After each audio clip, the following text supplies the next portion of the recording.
I promise I won't talk about that goofy job anymore, but there was something I noticed during that week I was working there that I just thought was worth mentioning. The guy who I did my initial interview with is mixed with, I think he's Hispanic and then like Asian, where one parent was Asian, one parent was Hispanic, but he apparently was from, I'm forgetting the country's name. And then the girl that they put me with was from Ethiopia, first generation immigrants. Mother and father were still overseas.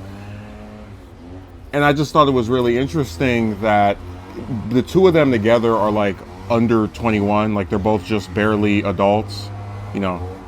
So it seemed to me that one of the recurring themes of that place is that a lot of young immigrants are building up the people who are, composing of the employees.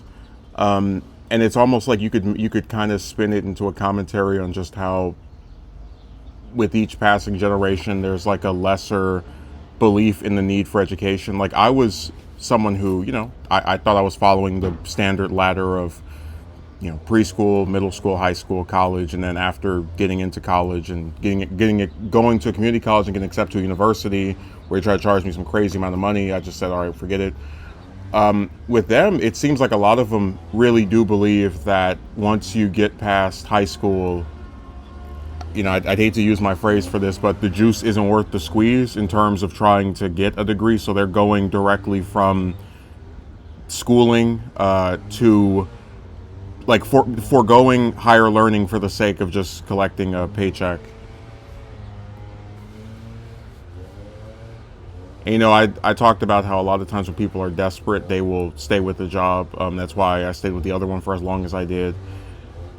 But you have to also, because from what I was able to gather about the two of them, they don't have a support system. They have like no one, one more so than the other, where their parents literally aren't even in the country. So for them, it's a lot more, like they're willing to just jump through all of the excessive hoops to stay with the place. And I guess if I stayed working somewhere for, 3, 4, 5 months, I probably, I would feel more comfortable than if I were on my first week and they came up to me talking about you need to buy this to wear each day, and hopefully you won't get fired after you pay out $200 or $300 for this crap.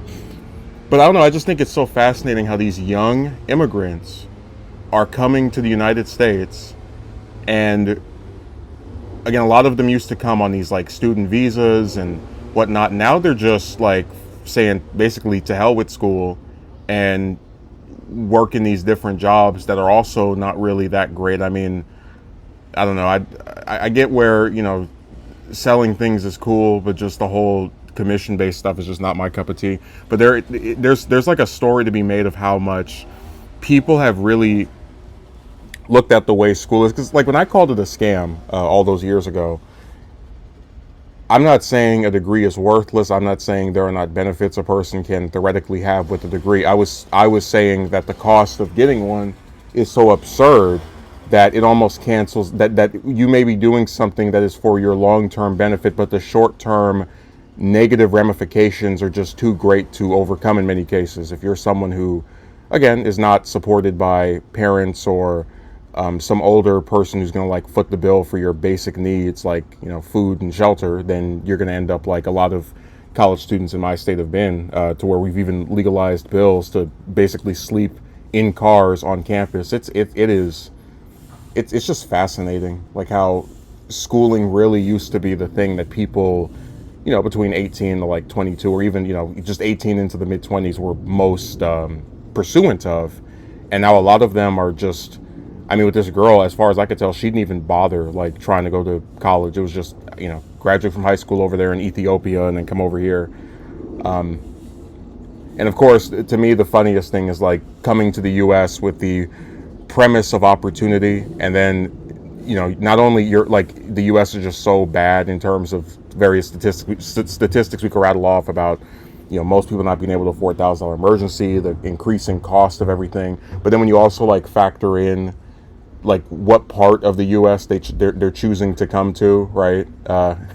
I told the girl, I think you traded one poison for another, and I mean that. I really, I feel bad for people who come here thinking that things are going to be better, and then they end up like a lot of us, where they're just barely scraping by.